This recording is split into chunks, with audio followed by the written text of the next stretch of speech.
morning, Parkview. I'm Mrs. Hutzek. And I'm Mr. Carter. And this is our February edition of the Principals Message. So one of the topics that we covered this morning on Monday morning announcements with students is related to our pillar of never too late to learn. Each Monday morning we have a list printed for lunch homework help, which is a list of students who are currently earning 2 or more F's or incompletes as of Monday morning. Those students then have a quiet place to work during their lunch periods until they can eliminate at least one of those F's or incompletes. So this morning we started with a rather high number. We had 66 students that were on the list. So while it's not exactly a positive topic, we did remind students about our pillar of it's never too late to learn and what the purpose of it is. So at Parkview we have learning guidelines, and we have a homework and grading policy in place where the main goal of it is for students to actually learn the material rather than being punitive and having them keep that D or that F that they earn. We want them to learn the material regardless of the number of times that it takes to do that. So one of the things that I said to students this morning on announcements was that we don't want students to take the first summative assessment in a class without doing their homework. The homework is the formative assessment. It is their practice for the summative assessment. If they skip the practice, and I compared it to athletes, I compared it to taking a driver's test when they're 16, if they skip the practice for those kinds of situations, they're not going to do as well in the final test. Very, very comparable to school and homework. So if I'm not doing my math homework, chances are I may not do a very good job on my math test. So we are encouraging students to continue to do their daily homework each day. Oftentimes teachers will give time in class for that to be completed.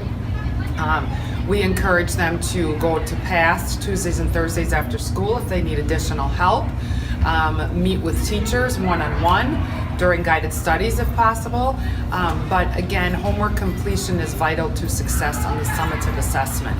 And if you would like to also continue to help us out on your end, if you check PowerSchool over the weekend to see how your student is doing and help a student eliminate those missing or incomplete assignments, he or she will not end up on that lunch homework help list on Monday morning. I think another thing that directly links to it's never too late to learn is our attendance goal for this year.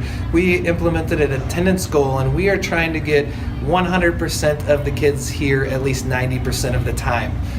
There has been research that states that when they miss more than 10% of school, that they fall behind. And I think one of the things that's directly connected with some of the lunch homework help is if they're not attending, they get put behind, they miss homework assignments, and then they do need to finish up, and their grade gets lowered for that portion until they get caught up. Some of the kids that are coming here less than 90% of the time, I've talked to them, they do feel overwhelmed when they come back if they missed an extended period of time. Now, we understand that things are going to happen. Illnesses are. We had a couple of weeks where illness was running pretty wild at Parkview. So we understand that. We understand that there's going to be vacations and trips, and sometimes they just can't attend, but really focusing on getting the students here at least 90% of the time. One of the things that we have done is we've created kind of a friendly little chart in the Commons that shows each grade level and how their attendance was for that day.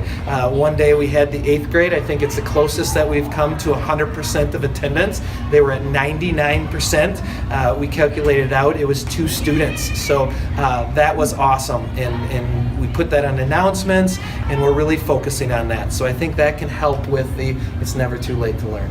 And I also mentioned this morning on announcements that we'd like to see the percentages. They're usually 95% or higher for all 3 grade levels throughout the week, and then on Fridays we take a dip to 93%, 94%, 95%. So just giving students a little encouragement to attend school on Fridays as well. Absolutely. The other thing that I want to mention is we do have on February 10th, we have a speaker talking about cyberbullying. I know that as a social principal, I do deal with a lot of social media, things that are being said on social media outside of school, but it does affect the school setting. So we will talk about that and how that really affects our students here. Another one of our pillars is do no harm, and we don't want anyone to be harmed here or feel unsafe of things that may be posted on social media or Snapchat or Instagram or all those different forms of media. So we will be talking about that. We will be addressing it. So if your student does talk to you about that, that is a speaker that will be coming in on February 10th. Other exciting events from within the past month that you'll also get to enjoy multiple photos of from our video today include our peer mentors made tie blankets last week to donate to the cause in Brown County right now for blanketing Green Bay. And we also have photos from Pajama Day a few weeks ago. Last week Friday we had Crazy Hat, Crazy Hair Day. We have some photos from some of the special events academically that we've had recently, a spelling bee, a geography bee, all kinds of fun happening at Parkview. This evening we are holding a forensics meet at Parkview. 300 students and multiple schools from the area. So that will be great to see how Parkview fares as well tonight in the forensics competition. I know they've been practicing hard. And I would also like to say we had the spelling bee, we had the geography bee. Awesome going through that. We were both had to read the questions or read the words. Amazing what our Parkview students can do in both of those. And we're going to be well representative to the other schools. Also on February 10th, we are going to have a Feel Up Play 60 dodgeball tournament. So the kids have been told they need their rosters or their teams created by February 8th, but that should be a fun event on Friday night. I believe fun. It is from 3 to 4:30. Yes. Right after school. Right in the gym. Yep. Yeah. So that wraps up our February edition. Thank you so much for watching and talking to your students about staying off the lunch homework help list and about all of the fun activities that are going on in Parkview. We hope that your son or daughter has been involved in many of them and will continue to be involved throughout the rest of the year. Thank you. Keep it real, Parkview.